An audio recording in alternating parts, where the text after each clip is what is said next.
আজকে তোমরা দেখছো, সারা পৃথিবী দেখছে, একজন 33 বছর বয়সের যুবক, এই যুবক ইমানদার ছিল। আমার প্রিয় ভাই, আমার কলিজার টুকরা ভাই শহীদ শরীফ উসমান হাদি রাহমাতুল্লাহ আলাই, এই নওজোয়ান ইমানদার নওজোয়ান 5 ওয়াক্ত নামাজ সে পড়ত প্রতিদিন। খুদার কসম, ফজরের নামাজ সে জামাতে পড়ত, ফজরের জন্য বন্ধুদেরকে ডাকতো। ফজরের নামাজ পড়ে তার সংসদীয় এলাকা, যেখান থেকে সে স্বতন্ত্র প্রার্থী হতে চেয়েছে, সেখানে ওয়ার্কিং করত। যেদিন গুলিবিদ্ধ হয়েছে সেদিন তো সে জুমার নামাজ পড়ে আল্লাহকে সেজদা দিয়ে মসজিদ থেকে বাইর হয়েছে। এর কিছুক্ষণের মধ্যেই সে গুলিবিদ্ধ হয়েছে। সে হাফেজে কোরআন ছিল, তার বাবা আলেম ছিলেন, তার বড় ভাই আলেম, সে মাদ্রাসার ছাত্র ছিল, সে আল্লাহকে ভালোবাসতো, পাক্কা ইমানদার ছিল। তার হৃদয়ের সবটায় দেশপ্রেম, মাতৃভূমির 1 ইঞ্চি জমিন, মাতৃভূমির 1 ইঞ্চি জমিনের আজাদি, স্বাধীনতা, সার্বভৌমত্ব সে দিল থেকে চেয়েছিল। তার বক্তব্য এটাই ছিল যে আমি আমার মাতৃভূমির 1 ইঞ্চি জমিন আমি কাউকে নিতে দেব না, নিতে দেব না। এক যুবক আল্লাহকেও রাজি করেছে, মাতৃভূমির প্রতি ভালোবাসা দেখাইছে, ঈমান এবং দেশপ্রেম, এই 2 জিনিস তার মধ্যে একত্র হওয়াতে, তোমরা ভাই বলো, একটা ছেলে বলো, তোমরাও দেখছো আমরাও দেখছি, গোটা বাংলাদেশের লক্ষ লক্ষ আলেম, মুফতি, মুহাদ্দিস, পীর, বুজুর্গ, আউলিয়া, ইমাম, খতিব, মুয়াজ্জিন, তালেবে ইলম, হাফেজে কোরআন, বুড়া মানুষ, জওয়ান মানুষ, বাচ্চা মানুষ, আরে বাবা, এই জাতির 18 কোটি মানুষ মনে হয় তার জন্য অঝরে চোখের পানি ফেলছে। আমি অসংখ্য আলেমের মুখে শুনছি, আমি নিজে বলছি, আমার বুঝ হওয়ার পরে আমি কারো জন্য এতটা কাঁদি নাই। আমি আমার এই নওজোয়ান শহীদ শরীফ উসমান হাদি রাহিমাহুল্লাহ তাআলা, তার জন্য আমার চোখের পানি যেটুকু পড়েছে। আমার শায়েখ আল্লামা মুফতি মুশতাকুন নবী কাসিমি, আমি তাকে দেখছি বাচ্চার মতো অঝরে কাঁদছে। একসাথে ভাত খাইতে বসছি, ভাতের থালার সামনে পর্যন্ত হুজুরে দেখছি কাঁদতেছে। কয় মাওলানা, আমি তো ছেলেটারে ভুলতে পারছি না। তাইলে বলো ভাই, এত মানুষের চোখের পানি ঝরছে একজন ইমানদার যুবকের জন্য, তোমরা দেখছো বাবা। অতএব তোমাদের কাছে বলি, বাপ, মরিলে এমন মরাই মইরো, বাঁচলে এমন বাঁচাই ভাইচ। এই পৃথিবী তোমারে মনে রাখবে না রে আব্বা। এই নারী, ছবি, মোবাইল, অশ্লীল দৃশ্য, জিনা, ব্যভিচার, মদ, জুয়া, বন্ধুদের অসৎ আড্ডা, রাত্র দিন মোবাইলের আসক্তি, আর 1 ওয়াক্ত নামাজের সেজদা নাই।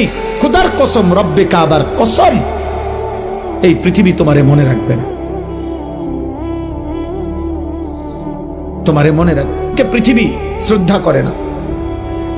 দুনিয়া তো নাফরমানও ভোগ করে, কিন্তু পৃথিবী তাকে সম্মান করে না। ফেরাউন, এই নাম, এই বেঈমান, তো পৃথিবী ভোগ করছে, সে তো বাদশা ছিল। কিন্তু আজকের পৃথিবীতে কোনো মানুষ, মুসলমান দূরে থাক বেটা, কোনো মানুষ কোনো কুত্তার নামও রাখে না ফেরাউন।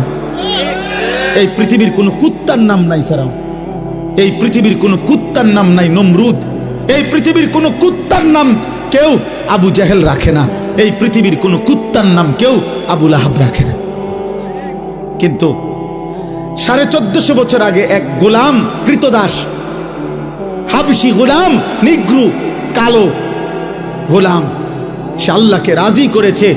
নবী সাল্লাল্লাহু আলাইহি সাল্লামের ভালোবাসা বুকে নিয়ে কবরে গেছে। আজকে 1450 বছর পরেও পৃথিবীর লক্ষ কোটি ইমানদারের সন্তানের নাম বেলাল।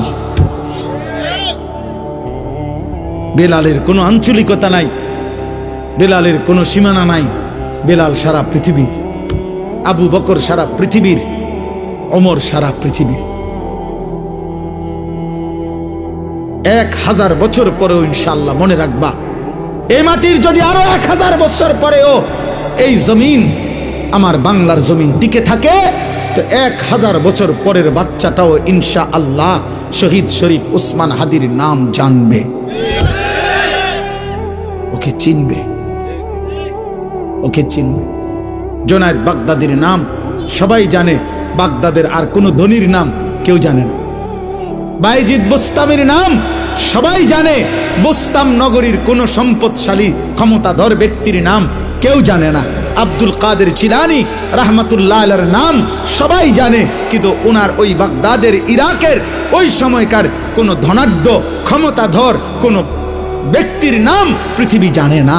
রাবেয়া বসরির নাম সবাই জানে, কিন্তু ওই জামানার কোনো সুন্দরী রূপসী নর্তকীর নাম পৃথিবী জানে না।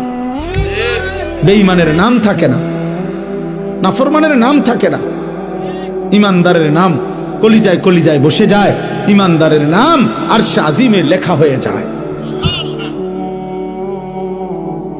ফেরো, তুমি ফেরো, আল্লাহর দিকে ফেরো, আল্লাহর দিকে ফেরো। আমি বড় আশাবাদী, একটা একটা নওজোয়ান ফিরবে। আগামী দিনের স্বপ্ন দেখি আমরাও থাকবো না। এই আমগরও অনেকে বলে এই হবে সেই হবে, সতর্ক থাকেন, সাবধানে থাকেন। আরে গুলি করবে, এই তো খুন করে ফেলবে, গুম করে ফেলবে, এই পৃথিবীর থেকে হত্যা করে ফেলবে।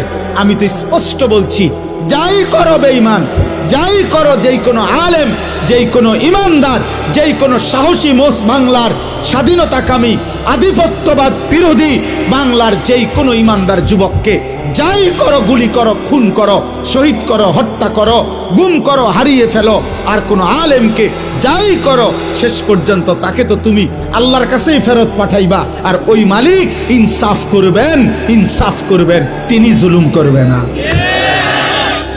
ঘুরে এগারাই আমার কই ফাটাইবা, আল্লাহর কাছে তো ফাটাইবা, আর কি খালাস, আর অসুবিধা কি বেটা? হ্যাঁ, গুলি করো আর ফাঁসি দাও, পাঠাইবা কার কাছে? তো সারছে তো, উনি তো সব দেখছে, উনি তো সব জানে, উনি তো জুলুম করবে না। আল্লাহ জুলুম করবে? খালাস, আর চিন্তা কিসের? পরিবার, বিবি বাচ্চা কিচ্ছু হয় না, এ আস্তে আস্তে কাব্যে কুব্বাইয়া দাঁড়ায় যায়, সবে জিন পার হইয়া যায়। কত এতিম বাচ্চা, কত বিধবা নারী এই পৃথিবীতে শেষ পর্যন্ত আল্লাহর দয়ায় এই টিকে গেছে। এতিম মানুষ পৃথিবীতে বাঁচে না, এতিম মানুষ গদ্দুয়ার করে না, এতিম মানুষ বিয়া করে না, তো কি হইছে? কি হইছে? শহীদ শরীফ ওসমান হাদির ছেলে 8 বছরের মাসুম বাচ্চা মরবে না। আল্লাহ চাহে তো আমরা দোয়া করছি সে যেন আগামী দিনে মাহাদির সৈনিক হইতে পারে, তার হাতে আজাদির ইতিহাস যেন রচিত হয়। এজন্য তোমরা কিশোর, তোমরা যুবক, তোমরা শপথ নাও, শপথ নাও, একটা গুলি জানো, একটা গুলি, একটা বুলেট তোমাদের লক্ষ কোটি যুবকের ঈমান যেন দুর্বল না করে। তোমরা মাটির আজাদি, মাতৃভূমির আজাদি বলে দাও। আধিপত্যবাদের দোসরদেরকে তোদের সংখ্যা বেঈমান বেশি হইতে পারে, কিন্তু আমার মাটিতে ঈমান বেশি।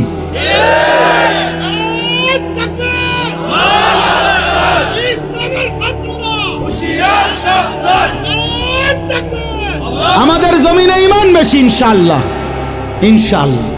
আমরা খুন দেব, আজাদি দেব না। 1 ইঞ্চি মাতৃভূমির জমিন কেউ নিতে পারবে না, ইনশাআল্লাহ। যে পরিমাণ যুবক দরকার রবের ইশারায় তুমি জানবাও না, ইমানদার যুবক ঠিকই আছে, ছিল, থাকবো ইনশাআল্লাহ। এমন অনেক ছেলে আছো, শোনো মিয়া, আমার কথা শোনো। নবী তো সেদিন আবু বকরকেও দাওয়াত দিছে, আবু জেহেলকেও দাওয়াত দিছে, ওমরকেও দাওয়াত দিছে, আবু লাহাবকেও দাওয়াত দিছে, দিছে না? কথা বলে না তো? আল্লাহর পাক যেন বন্ধুকে বলছে, বন্ধু দাওয়াত আমনে সবাইরে দেন, লোক নিমু আমি। লোক নেব কে? আমি লোক নেমু। কারে কারে লাগবে ইসলাম বিজয়ের জন্য সেটা আমি নেব, আমনে কইতে থান, আমনে কোন? তো আল্লাহ পাকের নবী দাওয়াত তো দিছে সবাইকে। আর শাজিমের মালিক বলছে, আবু বকরকে নিলাম, আবু জেহেলকে নিলাম না, ওমরকে নিলাম, আবু লাহাবকে নিলাম না, ওসমানকে নিলাম, উতবাকে নিলাম না, আলীকে নিলাম, শাইবাকে নিলাম না। আল্লাহ বলেন, বন্ধু চারোটাই কুরাইশ বংশের, আবু বকর কুরাইশ, আবু জেহেলও কুরাইশ, আবু লাহাবও কুরাইশ, ওমরও কুরাইশ। আল্লাহ বলেন, আমার মন চাইছে এই 2 জন নিলাম, আমার মন চায় ওই 2 জন নিলাম না। এজন্য ইমানের বিজয় হবে, মাহাদি আসবে, কালেমার বিজয় হবে, দাজ্জালের পতন হবে, ইহুদিদের পতন হবে, ইসলামের পতাকা উড়বে, পৃথিবীময় ইসলামের খেলাফত প্রতিষ্ঠিত হবে। খোদার কসম, এ তোমার নবীর কথা, এ আমার নবীর কথা, এ কায়নাতের নবীর কথা, এ রাহমাতুল আলামিনের কথা। তিনি বলছেন, যদি ইসরাফিল ফু দিতে আর একদিনও বাকি থাকে, তবুও উম্মত মনে রাখো, আমি রসুল বলে গেলাম, মাহাদি আসবে, দাজ্জাল প্রকাশ পাবে, মাহাদি তাকে হত্যা করবে, আর কালেমার পতাকা পৃথিবীময় উড়বে। আমার নবী সাল্লাল্লাহু আলাইহি সাল্লামের কথা মিথ্যা হবে?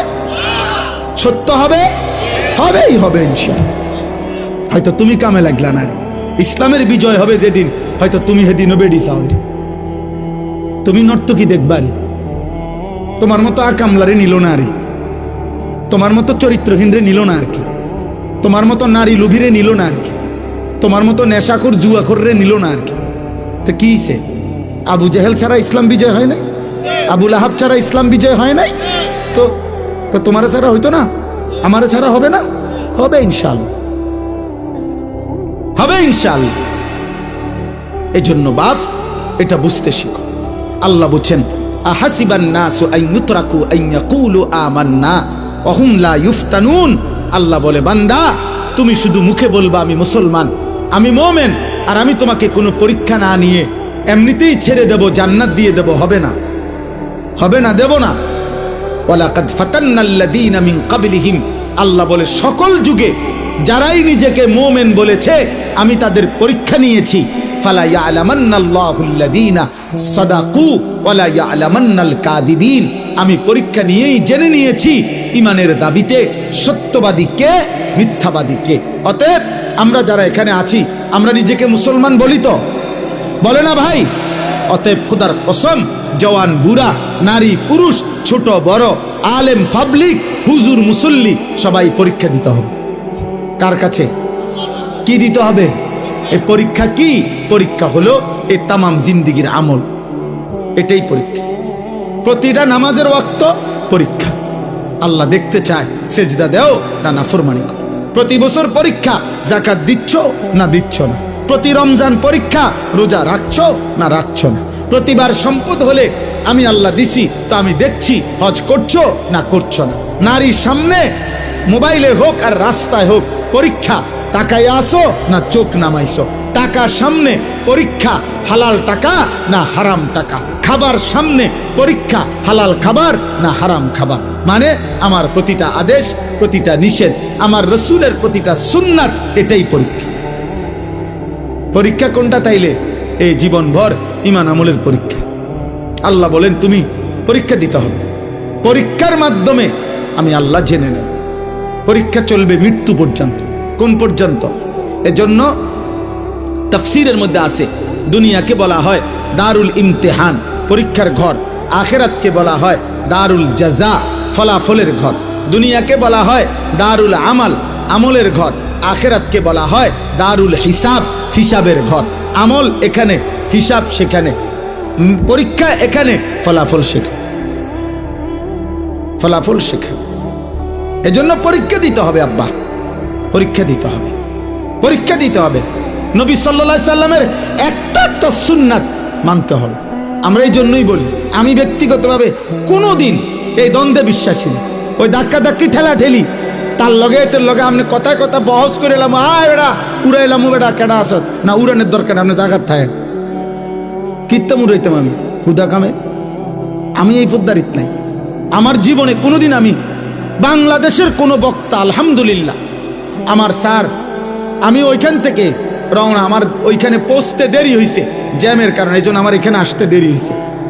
তো আমি মনে মনে নিয়ত করছিলাম, ভাবতেছিলাম যে আমার আব্দুল বারী মাস্টার সাহেবরে আমি জানি গিয়া দেখিনি, কারণ এত রাত হয়ে গেছে, স্যারে জানি অসুস্থ, শরীর দুর্বলতার কারণে চলে গিয়ে যায়। আইসা দেখছি ভাল লাগছে। তা উনি জানে ব্যক্তিগতভাবে আমার অনেক কথা, আমি ওনার সাথে কত সময় আগে বলছি, এখন আমি সময় পাই। আমার 21 বছরের ওয়াজের জীবনে ওই ছোট্ট যখন ছিল এই কামরুর পিচ্ছি, আমি তখনই ও আমার খেদমত করছে এই মাদ্রাসার সোনাকান্দা থাকতে। এখানে আমি আসছি, আমার 21 বছরের জীবনে গোটা বাংলাদেশের কোনো বক্তার সাথে আমার কোনোদিন কোনো তর্ক হয় না। তুমি কও শুনছুনি জীবনে কোন বাংলাদেশের কোন বক্তা কোনো লাইনের কারোর লগে আমার কোনো ঝামেলা নাই, কারোর লগে না, আমি কাউরে না আঘাত করি না, বলি না আর কিছু। আমি কিনতাম ভাই, আমি কথায় কথায় 1 লাখ টাকা চ্যালেঞ্জ করে কিনতাম, 1 লাখ টাকা গরিব দুঃখীরে দিলে বা লাভ হইব। আমারটা আমি বলছি, আমনের বুঝে ধরছেন, হালাই দেন আমার এটা, আমনের যেটা বুঝে ধরছে আপনি এটা মানেন, কোনো অসুবিধা নেই। কিন্তু বিষয়টা হলো বাবা, রাসূলুল্লাহ সাল্লাল্লাহু আলাইহি সাল্লামের সুন্নাত মানতে হবে। ঠেলাঠেলি টানাটানির বিষয় না, এখানে সুন্নি ওহাবির বিষয় না। আপনি সুন্নি ওহাবি বাদ দেন, আপনি শুধু এটা মিলান যে হুজুর আমি আমার জায়গা থেকে রাসূলুল্লাহ সাল্লাল্লাহু আলাইহি সাল্লামের একটা সুন্নাত আমি আমল করতেছি, জেনে জেনে শিখে শিখে, তাইলে সারব। আপনি নিজের লোক এটা বুঝ করে নেন, আপনার খাবার সুন্নত, বসার সুন্নত, শোয়ার সুন্নত, মিসওয়াকের সুন্নত, দস্তরখানের সুন্নত, রাতের সুন্নত, দিনের সুন্নত, ওযু, গোসল, পাক না পাক, হালাল হারাম আপনি মেনে চলতেছেন কিনা আপনি এটা বুঝ করেন, এটা মিলান, তাইলে চলবে। আল্লাহ আমাদেরকে তৌফিক দান করেন। তাহলে আমাদেরকে কি দিতে হবে বলেন না? পরীক্ষা চলছে। এবার শেষ কথা হলো, আল্লাহ বলেন আম হাসিবাল্লাযীনা ইয়ামালুনা সাইয়্যাতি আন ইয়াসবিকুনা সাআ মা ইয়াহকুমুন। ভয়ঙ্কর কথা আল্লাহ বলছে, বান্দা তোমরা যারা গুনাহ করছো, পাপ করছো, তোমরা যদি ভেবে থাকো, তোমরা যদি মনে করে থাকো পাপী, যে আমি আল্লাহকে ডিঙ্গায় লাইবা, আমারে আড়াল করে ফেলবা, আমাকে ডিঙ্গাইয়া পার পাইয়া যাইবা, সাআ মা ইয়াহকুমুন, এটা তোমাদের বড় নিকৃষ্ট মন্দ ভুল সিদ্ধান্ত। তুমি বোকামি করছো বান্দা যদি ভেবে থাকো।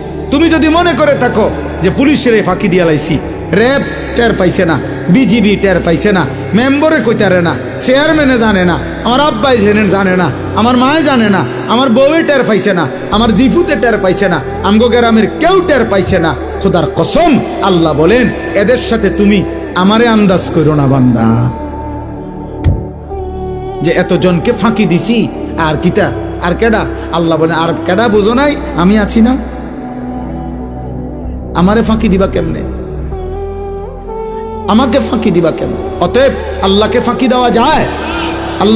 দেওয়া যায়?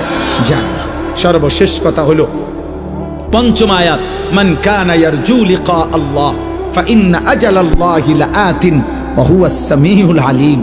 ও মাওলা, আল্লাহ তো সুন্দর করে বলছে বান্দা, অতএব যারা জীবনভর ঈমান, ইবাদত, আমল, সেজদা, তাহাজ্জুদ, গুনাহ থেকে বেঁচে থেকে চুরি, ডাকাতি, জিনা, ব্যভিচার, মদ, জুয়া, সুদ, ঘুষ এগুলা ছেড়ে দিয়ে আমার বন্দিগি করে করে এই আশা করে বসে আছো যে আমি আল্লাহর সাক্ষাৎ পাইবা, জান্নাত পাইবা, এই আশায় যারা জীবনভর নেক আমল করে যাচ্ছ, আমি আল্লাহ ওয়াদা দিলাম আমি একজন ফেরেশতা পাঠাবো, মৃত্যুর ফেরেশতা মালাকুল মউত আজরাইল, সে তোমাকে নিয়ে আসবে আমার কাছে, আর আসলেই আমি জান্নাতের নিয়ামত তোমারে দিয়ে দেব।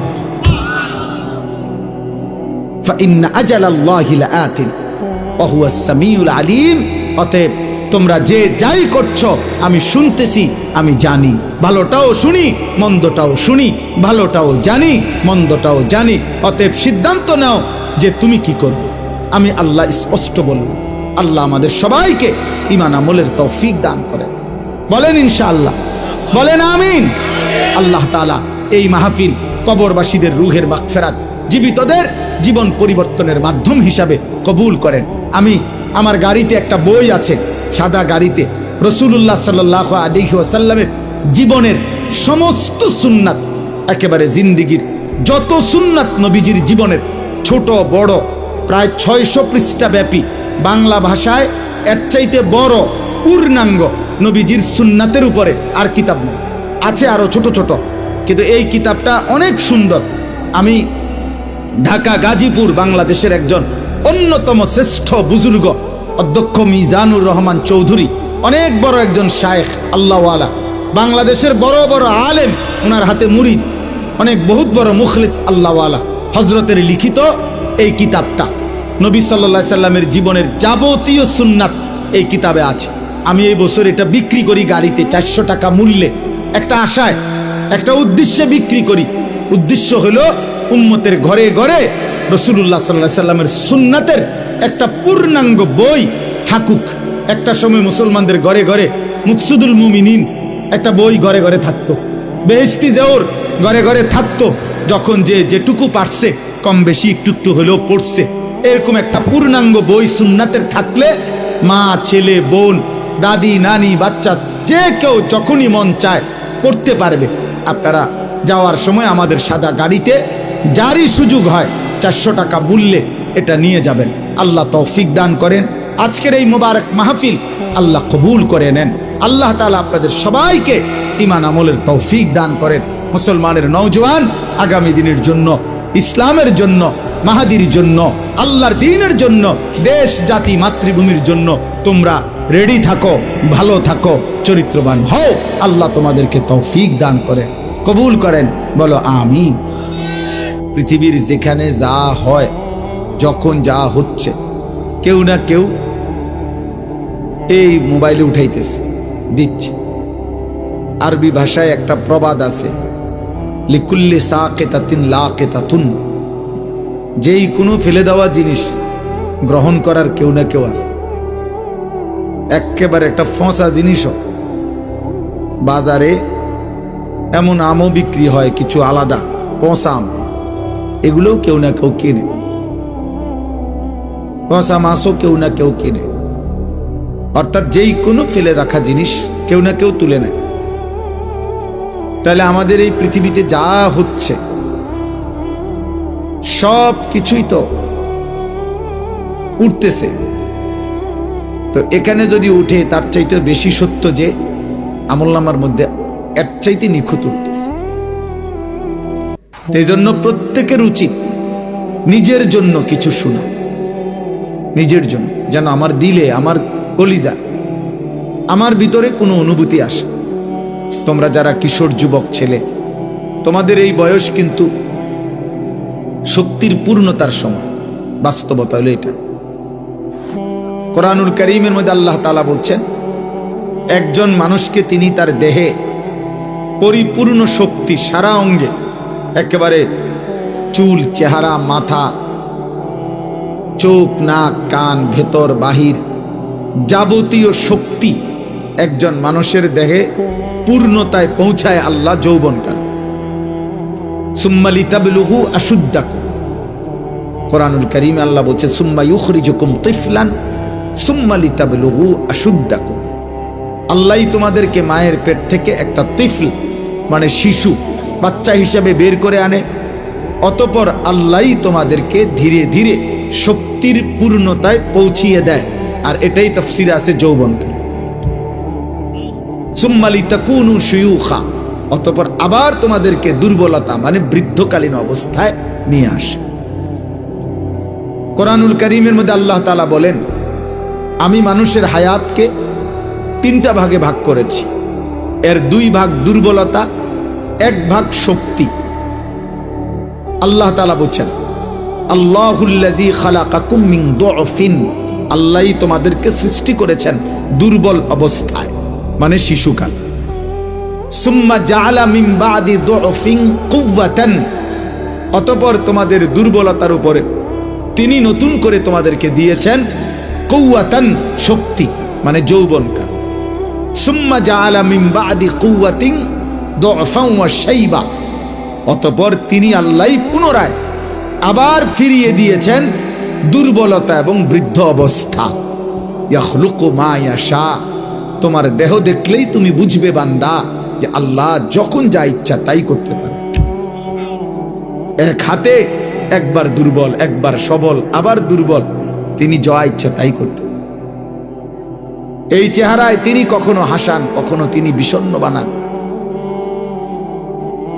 অর্থাৎ আল্লাহই যা ইচ্ছা তাই করতে পারে। তাইলে মূলত এই বেটা, অপদার্থ কোথাকার, আবার হাসো বেটা, ফালতু কোথাকার। তুমি কি তামাশা মনে করছো বিষয়টা? তোমার তো অনুমতি দিলাম চলে যাওয়ার জন্য বেটা, যার অসুবিধা হয় সে চলে গেলে ভালো। আমার তো এটা কোনো নির্বাচনী ক্যাম্পেইন না, আমি ভোট প্রার্থী না ভাই, আমার কোনো মার্কা নাই, আমি কোনো মার্কার ক্যাম্পেইনও করি না, কারো কাছে কোনো ভোট প্রার্থনা করি না, কোনো দল বা কোনো ভোটের পক্ষে কোনো মার্কার পক্ষে প্রচারণাও করি না। খালাস, আল্লাহর জন্য বলতে থাকি, একজন হোক 10 জন হোক বরাবর। আমি 4 জন মানুষের সামনে ওয়াজ করছি জীবনে, অসুবিধা কি? 10 জন মানুষের সামনে ওয়াজ করছি। এই মাহফিলে আমি অনেকবার আসছি, অনেকবার। কামরুল আমার আজকের ছাত্র না, তো পুরান ছাত্র আমার। সমর্থনের কোনো বিষয় না ভাই, আমি নিষেধ করলাম, সুন্দরভাবে বললাম, এখন কেন দমক শুনলাম?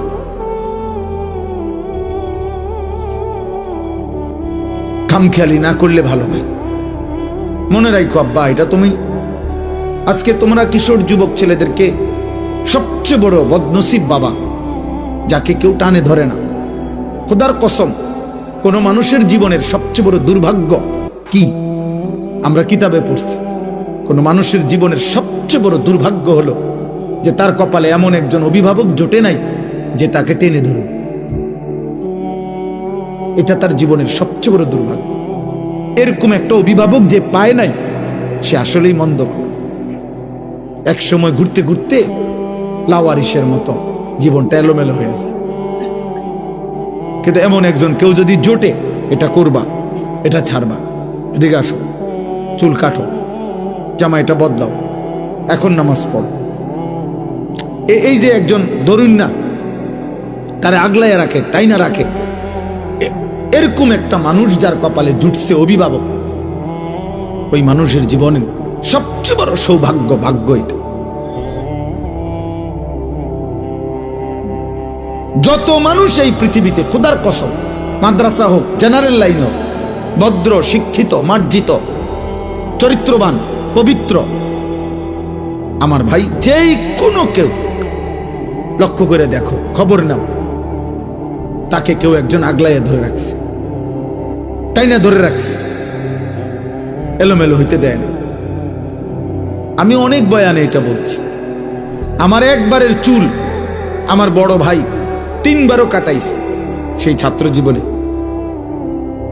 সামান্য শুধু চুল সামনে পিছনে হাতে লাগে 19-20, বলছে আবার যাও, আবার চুল কাটছি, আবার আসছি ভাই, আবার চুল হাতাইয়া কইতেছে হইছে না, আবার যাও। 3 বারের পরে এরপর কইছে হ্যাঁ এখন হইছে, সামনে পিছনে চারিদিকে সমান হইছে, এখন গোসল কর যা। এটা একটা ভাগ্য ভাই, এটা ভাগ্য। আমি এখন আমার সাথে আমাদের এক প্রিয় ভাই, আমাদের কুমিল্লা কোম্পানিগঞ্জ বাজারের হেলাল ভাই আসছে আমার, ওনারে বলতেছিলাম আমি একটা বিদেশের একটা দেশে পড়ালেখা করার জন্য, ইচ্ছা করে নাম বলতেছি না, পড়ালেখা করার জন্য আমি চাইছিলাম। 175 জন ছেলের সাথে ইন্টারভিউ দিয়ে আমি ঢাকাতে সেকেন্ড হয়েছিলাম, আমার কাগজপত্র আসছে, কিন্তু আমার বড় ভাই কাগজপত্রগুলো ফেলে দিছে, বলছে না তুই হেনে যাইতে পারতে না। আমি অনেক কাঁদছিলাম, অনেক কাঁদছিলাম, মারে এটা পর্যন্ত কইছিলাম যে ভাই আমার ভালো চায় না মনে, কিন্তু আমি মাইনা নিছি ভাইয়ের কথা যে যা, ভাইয়ে বলছে যাইতাম না, যাব না। আলহামদুলিল্লাহ পরবর্তী 4 বছরের ব্যবধানে দেখছি যে আমার জীবনে বড় ভাইয়ের এই সিদ্ধান্ত মেনে নেওয়ার কল্যাণ আমার আজকে 25 বছর ধরে এটার ফলাফল ভোগ করছে। মানে আমার ফায়দা হয়েছে, আমি গেলে ক্ষতি হতো, আমার জীবনের ক্ষতি হতো। এরকম অসংখ্য, সারা রাত করতে পারবো। আমার বলার উদ্দেশ্য বাবা, আজকে অধিকাংশ ছেলে লাওয়ারিসের মতো। আপনারা নাইলে একটা ছেলেকে জিজ্ঞেস করেন, যে ছেলেটা আপনার চুলগুলো মুশরিক বেঈমানের মতো, তার কোনো অভিভাবক আছে কিনা আপনি জিজ্ঞাসা করেন। এখন দাঁড়া করান, বলেন যে তার কোনো অভিভাবক আছে কিনা। সে 16 বছর বয়সেই অভিভাবক হারা, তারে কেউ ধরে রাখার মতো, আগলায় রাখার মতো কেউ ক্ষমতা রাখে না। কারণ আপন মা বাবা পর্যন্ত লজ্জিত তার চুল চেহারা দেখে। মা বাপও মনে করে যে এই ডাকাত কি কইলে কি করে বয়, খাওয়া যায় না, বাদ দাও বাবুরে, বাদ দুগা খাইতে হয়েছে খাওয়াই দাও, টাকা চাইছে দিয়ে দাও। আহা বদনসিব, তোর মা তোকে ভয় পায়, তোর বাপ তোকে ভয় পায়, তো তোর জন্য আর কাঁদবে কে? এই পৃথিবীতে তোর ভালো আর চাইবে কে বেটা? সমবয়সী বন্ধুরা অসৎ কতগুলো নোংরা ছবি আর উলঙ্গ জিনা ব্যভিচারের কথা। সমবয়সী অনেক যুবক দেখবেন 16-18, আমি শুনছি তো 16-18-20 বছরের ছেলেরা যখন আড্ডা দেয় বেটা, এমন বিশ্রী নোংরা কথা বলে, নারী ছবি, অশ্লীল কথা। কুত্তাও এগুলা বলে না, কুত্তা, কোন কুত্তাও এরকম কথা বলে না। ফুর্তি লাথি দিতেছে, একতের ফাসাদ, আরেকটার চুল টাইনে ধরছে, আরেকটার জামা হুশি দিয়ে লাইছে, কিরে কিতে হয়েছে না এমনি তামাশা।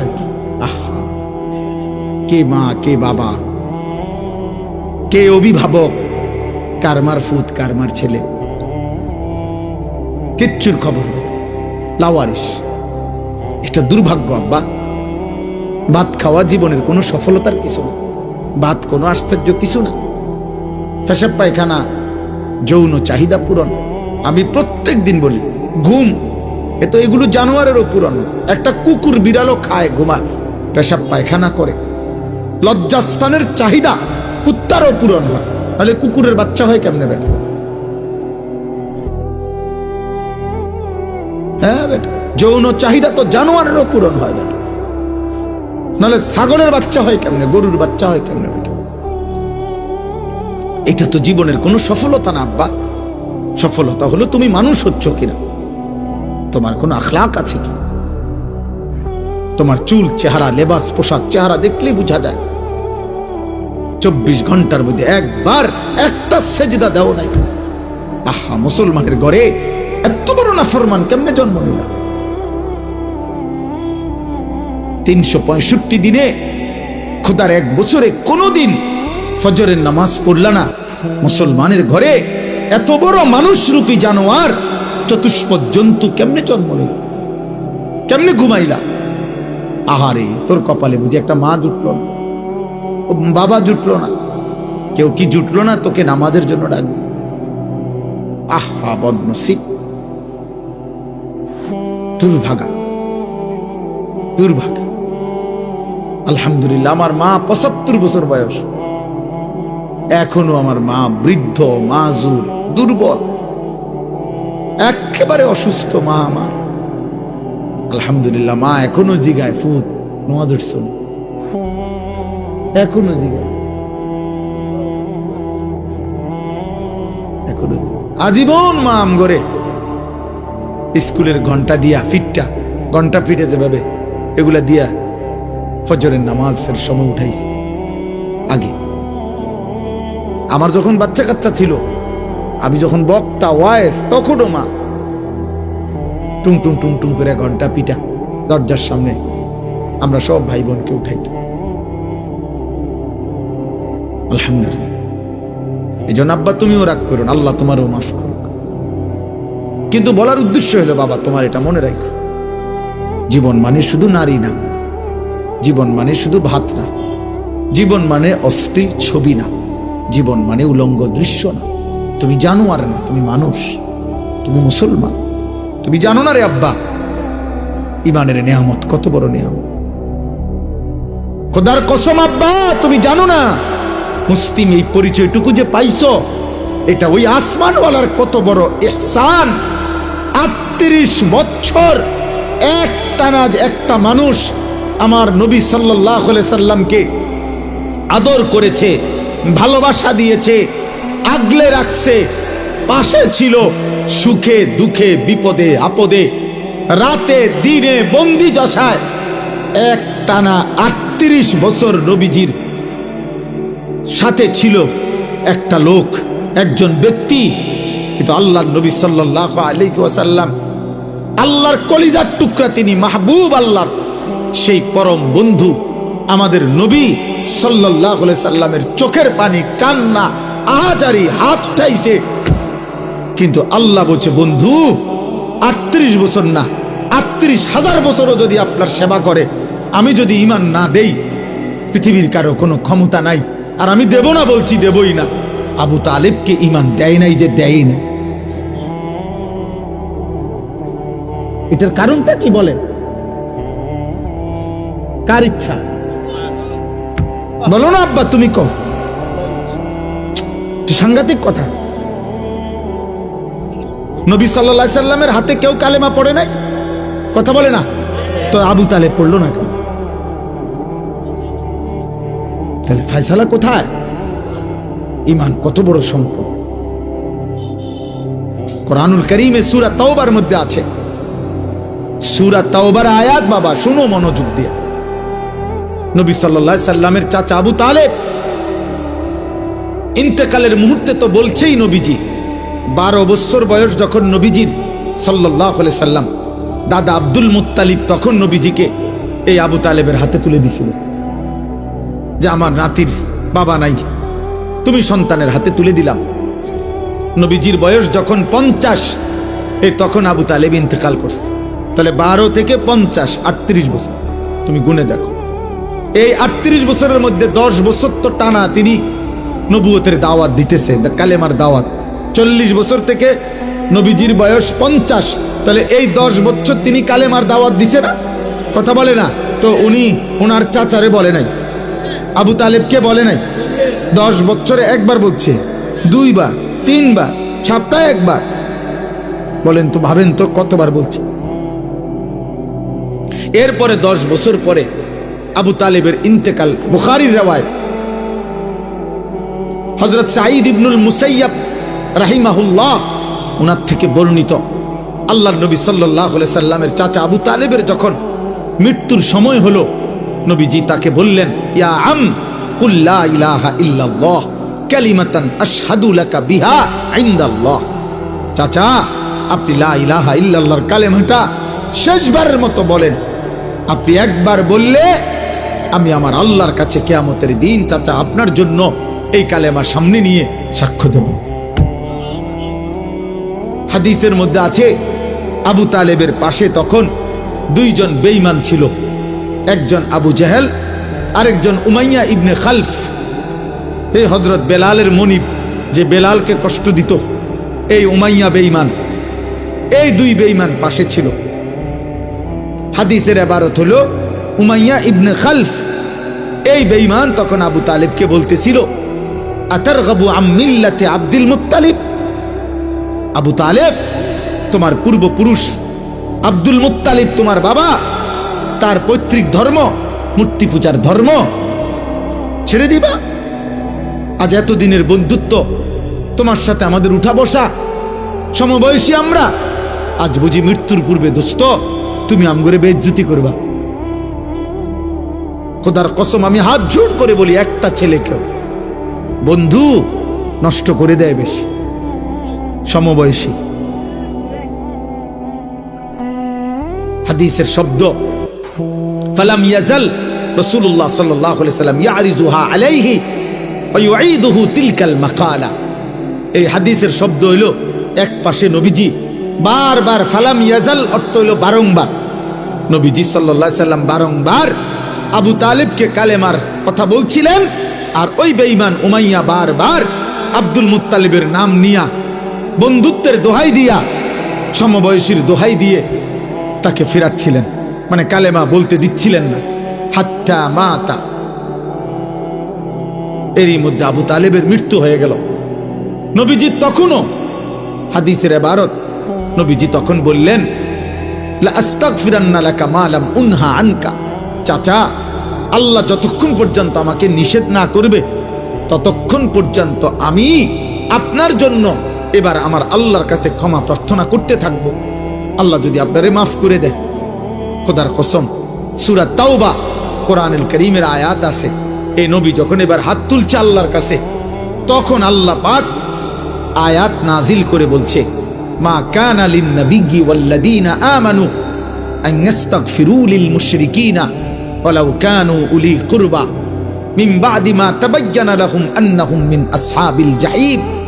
আল্লাহ বললেন, বন্ধু, কোন নবী এবং তার ঈমানদার উম্মতের জন্য জায়েজ নাই, জায়েজ নাই আন ইস্তাগফিরু লিল মুশরিকিন, কোন মুশরিকের জন্য ক্ষমা প্রার্থনা করা, ওয়ালাউ কানু উলি কুরবা, যদি সে সর্বোচ্চ নিকটাত্মীয় হয়।